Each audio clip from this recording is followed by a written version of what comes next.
اعوذ باللہ من الشیطان الرجیم بسم اللہ الرحمن الرحیم رب اشرح لی صدری ویسر لی امری واحلل عقدۃ من لسانی یفقہوا قولی۔ ہم دیکھ رہے تھے آؤ رب کے راستے پر چلیں۔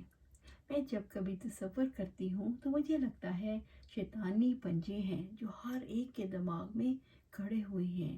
وہ ہر ایک غلام ہو گیا ہے۔ آزاد دنیا میں لوگوں کے دل غلام ہیں، اور آپ وہ لوگ ہیں جنہوں نے ابلیس کے پنجے سے اور اس کے ایجنٹس کے پنجے سے انسانوں کو چھڑانا ہے، اور ان کا رخ ان کے رب کریم کی طرف کرنا ہے انشاءاللہ۔ اس دنیا میں اللہ پاک نے جو سپورٹ سسٹم بنایا ہے، اس میں اندر کے میدان کو اللہ تعالیٰ نے اپنے ہاتھ میں رکھا ہے، یعنی بھلائی اور برائی کی پہچان، فجور اور تقوی کی پہچان فطری طور پر ایک انسان کے اندر ہے، اور عقل بھی اللہ تعالیٰ نے عطا فرمائی ہے۔ باہر کا جو سپورٹ سسٹم ہے، انبیاء اور کتابیں، اور آخری کتاب قرآن اور سنت، آپ اس میں دو کردار ادا کر سکتے ہیں۔ کال دینے والے بن جائیں اور انبیاء علیہ السلام کے پیچھے پیچھے چلیں، رسول اللہ صلی اللہ علیہ وسلم کا حکم مانتے ہوئے کہ آپ صلی اللہ علیہ وسلم نے فرمایا بلغوا انی ولو آیا، میری طرف سے لوگوں کو پہنچا دو اگرچہ ایک آیت ہی کیوں نہ ہو۔ دوسرا کام یہ ہے کہ قرآن جو اللہ تعالیٰ کی رسی ہے، جس کا ایک سرا اللہ تعالیٰ کے ہاتھ میں اور دوسرا سرا بندے کے ہاتھ میں ہے، اس رسی کو اللہ تعالیٰ کی مخلوق کے ہاتھ میں پکڑانے کے لیے آپ کوشش کرتے رہیں۔ میں اس کو یوں تصور کرتی ہوں جیسے کچھ چیزیں ایسی ہوتی ہیں جن میں کرنٹ آ جاتا ہے۔ آپ کو بھی تجربہ ہوا کہ جب کسی چیز کے اندر کرنٹ آتا ہے، مثلاً آپ کا فریج ارتھ ہو جاتا ہے، یا آپ کوئی بھی چیز استعمال کر رہے ہیں تو اس کے اندر ایسے کرنٹ آتا ہے کہ وہ سارا آپ کے اندر ٹرانسفر ہو جاتا ہے۔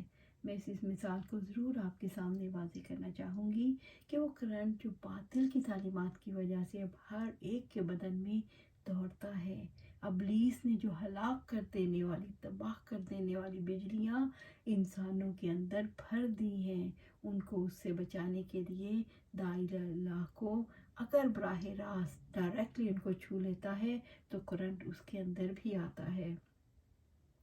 میں بھی تو گرد آلود فضاؤں میں رہتا ہوں، میرا بھی تو دامن میلا ہو سکتا ہے۔ اثرات تو ہوتے ہیں اور ایک سے دوسرے کے اندر منتقل بھی ہوتے ہیں۔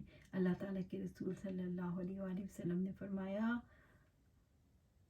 یعنی انسان اپنے دوست کے دین پر ہوتا ہے، تو تم میں سے ہر شخص غور کرے کہ وہ کس سے دوستی رکھتا ہے۔ تو آپ دیکھیں، اگر صحبت اختیار کریں ایسے لوگوں کی تو آپ بھی نہیں بچیں گے، اور اگر بات نہ پہنچائی تب بھی نہیں بچیں گے۔ اب یہ تو لائف سیونگ کا کام ہے۔ آپ نے انسانی زندگی بچانی ہے، اور زندگی نہیں بچے گی اگر آپ کو اس بات پر یقین ہوا کہ لوگوں نے اللہ تعالیٰ کی طرف رخ نہ کیا تو یہ آگ میں جل جائیں گے، یا ابلیس نے اپنے ایجنٹس کے اندر بھڑکا دی ہے۔ وہ بچے بھی ہیں اور جوان بھی، وہ بوڑھے بھی ہیں، وہ مرد بھی، وہ عورتیں بھی ہیں۔ اگر آپ آگے بڑھ کر انہیں نہیں بچائیں گے تو بچ نہیں پائیں گے۔ جیسے آپ جہاز پر بیٹھے ہیں تو آپ کو انفارمیشن دی جاتی ہے کہ سب سے پہلے جہاز میں بیٹھتے ہی سیٹ بیلٹ لگا لیں، اور سیٹ بیلٹ لگانے کا طریقہ بھی بتایا جاتا ہے۔ مجھے سیٹ بیلٹ ہمیشہ دعوت اللہ کی طرح محسوس ہوتی ہے کہ کم از کم اگر کوئی ہچکولا آیا، جہاز کو کوئی جھٹکا لگا، تو سیٹ بیلٹ کی وجہ سے ادھر ادھر لڑکنے کی بجائے لوگ اپنی جگہوں پر قائم رہیں گے۔ اور جو سیٹ کے نیچے رکھی ہوئی جیکٹ ہوتی ہے، جس کو پہن کر اس کے اندر ہوا بھر لی جائے، اور اگر جہاز کو خطرہ لاحق ہو اور پانی میں اترنا پڑے تو لائف سیونگ جیکٹ کی وجہ سے بچاؤ کا سامان پیدا ہو جاتا ہے۔ اس دنیا کی زندگی میں لائف سیونگ جیکٹ دراصل اللہ تعالیٰ کے کلام کی تعلیم ہے۔ آپ وہ جیکٹ کسی کو پہنا کر اس کے اندر ہوا بھریں گے، تعلیم دیتے رہیں گے۔ اب اگر وہ شخص اس سمندر میں چلا جائے جہاں پر برائی ہے تو وہ جیکٹ اس کو بچا لے گی، اور وہ جو کرنٹ اس کے اندر آیا ہوا ہے اس کو بے اثر نیوٹرلائز کر دے گا۔ اب آپ نے اس کے لیے زندگی بچانے والی ایسی چیز اس کے ہاتھ میں تھما دی جس کی وجہ سے اس کے اندر کا کرنٹ بھی بے اثر نیوٹرلائز ہو گیا۔ اور دوسری طرف اگر اسے سمندر میں تیرنا پڑے تو اس کے لیے آسانی ہو جاتی ہے، اور مجھے نبی صلی اللہ علیہ وآلہ وسلم کی وہ حدیث بہت یاد آتی ہے۔ ابو ذر رضی اللہ تعالیٰ عنہ سے روایت ہے کہ رسول اللہ صلی اللہ علیہ وآلہ وسلم نے مجھے 4 باتوں کی وصیت فرمائی جو مجھے دنیا اور اس کی تمام چیزوں سے زیادہ محبوب اور عزیز ہیں۔ آپ صلی اللہ علیہ وسلم نے مجھے فرمایا، کشتی کو مضبوط کر لو کیونکہ سمندر جس میں سفر کرنا ہے گہرا ہے، اور زیادہ سفر تیار کر لو کیونکہ سفر لمبا ہے، اور اپنی پیٹھ ہلکی کر لو یعنی زیادہ بوجھ نہ رہے کیونکہ گھاٹی دشوار گزار اور تھکا دینے والی ہے، اور عمل میں اخلاص پیدا کرو کیونکہ اس کی جانچ پڑتال کرنے والا باریک بین ہے۔ سبحان اللہ، سبحان اللہ، سبحان اللہ۔ کشتی کو مضبوط کر لو کیونکہ سمندر گہرا ہے۔ ہاں، یہ دنیا کا سمندر ہے اور اس پر چلنے والی کشتی نیک اعمال کی ہے، اور یہ نیک اعمال کب ہوتے ہیں؟ جب لائف سیونگ کے لیے قرآن کی جیکٹ پہن رکھی ہو۔ آپ نے جو کام کرنا ہے، ایک طرف اللہ تعالیٰ کی طرف کال دینی ہے اور دوسری طرف لوگوں کی جان بچانے کے لیے انہیں قرآن کی خلعت پہنانی ہے، کپڑے پہنانی ہے، جیکٹ پہنانی ہے۔ آپ زندگیاں بچانے کے اس پروگرام میں شامل ہونا چاہتے ہیں؟ انشاءاللہ آپ ایسے افراد کا انتخاب ضرور کریں جو آگے زیادہ لوگوں کی زندگیاں بچا سکتے ہوں۔ ہر پروسیس کسی خاص طریقے سے زیادہ کامیاب ہو سکتا ہے اگر ابتدا میں آپ ایسے لوگوں کا انتخاب کرتے ہیں جن کی ECG رپورٹ ٹھیک نہیں، ان کے دل کی جو مسنگز بھی آتی ہیں، تو اس کی وجہ سے کیا ہوگا؟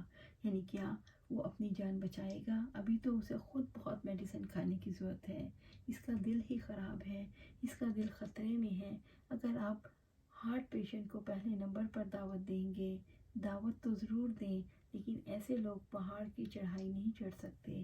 آپ ایسے افراد کا انتخاب کریں جو مشکل راستہ اختیار کر سکتے ہوں، اوپر کی چڑھائی چڑھ سکتے ہوں۔ انٹلیکچوئلز پر کام کریں، ذہین لوگوں پر، تعلیم یافتہ افراد پر کام کریں جو بہتر انداز سے اس چڑھائی پر چڑھ کے لوگوں کو اپنے ساتھ لے جا کر اللہ رب العزت سے تعلق جوڑ سکیں۔ یہ مشکل گھاٹی تو ہے، لیکن اس مشکل گھاٹی کو عبور کرنا تب ممکن ہے جب آپ اپنا تعلق اپنے رب سے مضبوط کر لیں۔ آپ جانتے ہیں اس وقت تک مضبوط نہیں ہو سکتا جب تک آپ مال اللہ کے راستے میں نہ نکالیں اور انسانوں پر رحم نہ کھائیں۔ تو آپ جانتے ہیں مشکل گھاٹی کون سی ہے؟